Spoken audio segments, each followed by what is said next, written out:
Welcome to lesson 4. Here we're going to talk about the carbohydrate insulin model of obesity.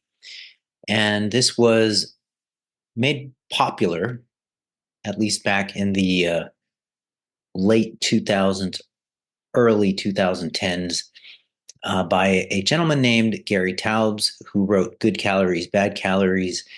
And he was kind of coming off of the heels of an initial push by another author named Barry Sears, who wrote The Zone Diet.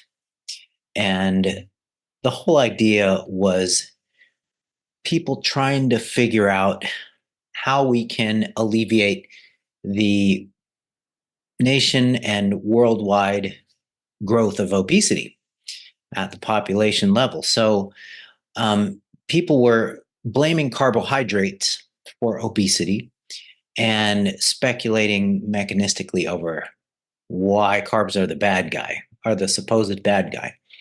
And it boiled down to insulin, according to the proponents of the carb insulin model of obesity.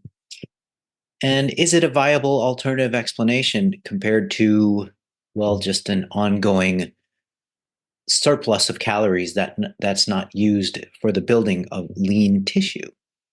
Let's take a look. So once again, I mentioned that the carbohydrate insulin model of obesity is presented as an alternative theory, in quotes, because it's really just a hypothesis. So it was proposed as an alternative explanation for how we gain body fat, how obesity happens, and it put itself up against the energy balance model, which we've kind of known since the beginning of time to work like this. Anytime that you consume more calories than you burn or expend, then you gain weight. And if you are burning more calories than you're taking in, then you lose weight. And the carbohydrate insulin model of obesity says, well, that energy balance stuff is incorrect because insulin is the regulator of body weight and fat mass, for that matter, because insulin is the, in quotes, fat storage hormone. And therefore, it's in charge of whether we gain or lose body fat. And the most potent stimulator of insulin is carbohydrate. Therefore, carbohydrates are the bad guy when it comes to the global obesity problem. That, in a nutshell, is the carbohydrate insulin model of obesity. Now, here's the problem with the carbohydrate insulin model of obesity, and that problem is it lacks evidence and it doesn't stand up to tightly controlled experiments that are very well designed to investigate whether the carb insulin model of obesity is valid or not. But before we look at that research, let's look at the energy balance model and its components. So on the calories in side of the equation, there are many things that affect it. So there are hormonal factors that mainly have to do with the regulation of appetite. And there's environmental factors, like, for example, the obesogenic environment and the inexpensive, wide availability of hyper palatable, highly processed, easily overconsumed foods that are energy dense. There are psychological factors that influence energy intake. There are social factors that influence energy intake, psychosocial factors. And then there's just differences in the metabolizable energy of different foods that can affect the amount of calories that you can actually extract or absorb from a given foodstuff. So all those factors influence energy in, or the calories inside of the Kiko seesaw here. So the calories outside of the equation, we've got basal metabolic rate, also called resting metabolic rate, also called resting energy expenditure. And This comprises the majority of our total daily energy expenditure. Exceptions are athletes with a very high volume of exercise. And then we've got non-exercise activity thermogenesis, or spontaneous physical activity. This describes movement that is, for the most part, subconscious. Fidgeting is included in there. Occupation-related movement is included in there. And you can see that this has a very wide range across individuals. So as a proportion of total energy expenditure, it varies widely across the NEAT factor varies widely across individuals. And then we've got exercise energy expenditure, which is relatively similar to the proportion of energy expended through non-exercise activity, if you're looking at ranges here.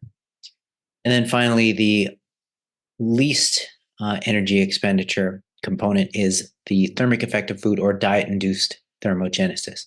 So those are the components of the energy expenditure side of the equation, or the calories out side. So this is your calories in, calories out equation, and these are the components. And let me mention that energy balance, relative energy balance, is not a perfect match, or is not in perfect lockstep with body composition, because it is possible to lose body fat at caloric maintenance. You don't have to be at a caloric deficit to decrease in body fat, as is seen in numerous studies. And some of the most striking examples of energy balance not necessarily reflecting what we'd expect with body fat mass is the recomposition studies, where increases in lean mass happen simultaneously with decreases in fat mass. And so, but with that said, long-term substantial decreases in body fat ultimately require the sustenance of a net caloric deficit over the long term. Okay, so let's look at how the carbohydrate insulin model of obesity is challenged. And let me remind you that the carb insulin model of obesity says that carbohydrates are the bad guy because they elicit the strongest insulin response. And since insulin is the supposed fat storage hormone, carbohydrates therefore are the bad guy. That's the carb insulin model of obesity. But the problem is there are there is a variety of foods, and quite a bit of highly insulinogenic foods that are not inherently fattening. Like beef and fish, for example, they have a higher insulin index. In other words, they have a higher capacity to stimulate insulin response than porridge and pasta. White potatoes, even though they're highly insulinogenic, they are also highly satiating if you're talking about boiled potatoes. And this was research done by Susan Holt, where she ranked foods according to their satiety index. Dairy foods, so milk products like yogurt and, of course, milk, cheese, whey protein. These foods have among the highest insulin indexes known in nature. But at the same time, they are not inherently fattening foods compared to other foods with much lower insulin indexes. In fact, dairy as a group shows neutral to beneficial effects on fat mass. Whey protein specifically is one of the most highly insulinogenic foods in the food supply, yet it shows consistently favorable effects on body composition, including body fat mass reduction. So let's move on. So if the carbohydrate insulin model of obesity were true, if carbohydrates were the bad guy because of their stimulation of an insulin response, then we would certainly see this in action if we were to run hypercaloric experiments that are either where the surplus is either based on carbohydrate or whether it's based on fat. So here are two studies. Hyperfeeding, or rather hypercaloric studies, you can't run them forever and ever because then you run into ethical considerations. So here we have a 2-week study and a 3-week study. Horton and colleagues, they imposed a 50% above maintenance caloric surplus. And then Lammert and colleagues imposed a surplus of 1,200 calories above and beyond maintenance needs. The importance of using these studies as examples is that they were diligent enough to equate protein between the groups. And so this is what happened with fat gain in the carb-based surplus versus the fat-based surplus. So in Horton's study, fat gain was 52% in the carb-based surplus and 58% in the fat-based surplus. And then in Lammert's study, fat gain was 57% in the carb-based surplus and 69% in the fat-based surplus. Now, in terms of absolute numbers, more body fat was gained with a fat-based surplus, but these differences did not reach statistical significance. So these differences were not large enough to reach statistical significance. But nevertheless, they did not show the carb-based energy surplus being more fattening. In fact, they showed the opposite. And this shouldn't be too surprising, right? Because the net energetic efficiency of conversion of dietary carbs to body fat is lower than the efficiency of storage of dietary fat into the adipose tissue. So in other words, it's easier to store dietary fat in the body fat depots than it is to go through the physiological and biochemical steps of overfeeding with carbohydrate and having that convert to fat tissue. So a caveat that I want to throw in about these studies that they were done in sedentary subjects, and physically active subjects in hypercaloric conditions would likely have done even better. In other words, gained comparatively less body fat on the carb-based surpluses. All right, so this is a big principle here. Protein equated, calorie equated, in other words, isoproteic and isocaloric,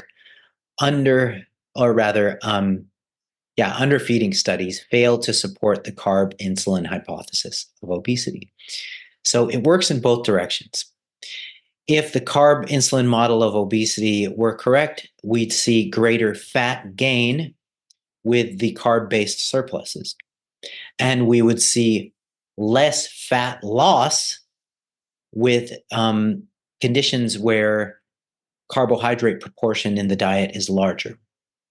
So in other words, if the carb insulin model of obesity were valid and true, then we could run an experiment where we equate protein between the two groups, between the two diet groups, and equate total calories, but we compare a highly disparate proportion of carbohydrate and fat.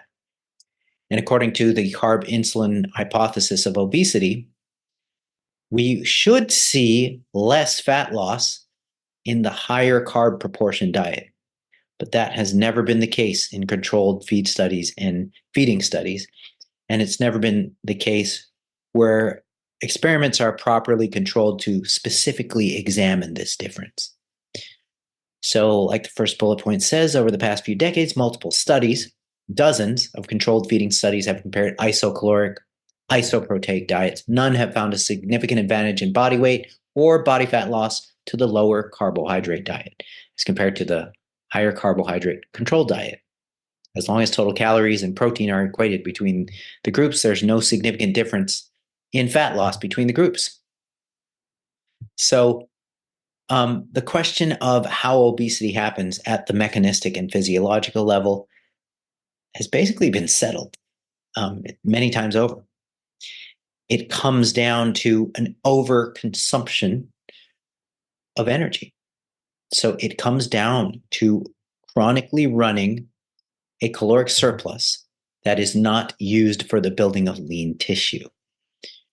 And so, yeah, there's still gray area to examine in this realm, but after dozens of studies that are protein equated and calorie equated and highly disparate in carbon fat showing the same amount of fat loss, we have to we have to follow the evidence and draw our conclusions accordingly. This is a classic study, 2012 study by Sonnen and colleagues, where he wanted to find out, what is it about these carb restriction studies that's making them so good at weight loss and fat loss compared to the high carbohydrate control studies? So Sonnen and colleagues astutely noticed that studies did not always equate protein between the studies in these diet comparisons. So usually the lower carb group would be taking in a lot more protein than the higher carb control conditions. And so what he did, he systematically investigated, is it the higher protein or is it the lower carb aspect of these diets that's imparting the advantage? And so this was a 4-group study. All the permutations are there: normal protein, normal carbohydrate, normal protein, low carb, high protein, low carb, and high protein, normal carb. And yeah, the two higher protein conditions caused the greatest decrease in fat mass, while no significant relationship was seen between body composition change and varying the proportion of carbohydrate and fat. So it's really that what made the difference was the higher protein condition, not lower carbs per se. And so, quoting the conclusion of the authors, body weight loss and weight maintenance depends on the high protein, but not the low carb component of the diet. And this study was done in 2012, and we've just seen a battery of studies essentially corroborate these findings. And with that, we completed lesson 4, and I will see you for the next lesson where we look at the impact of overfeeding on body composition.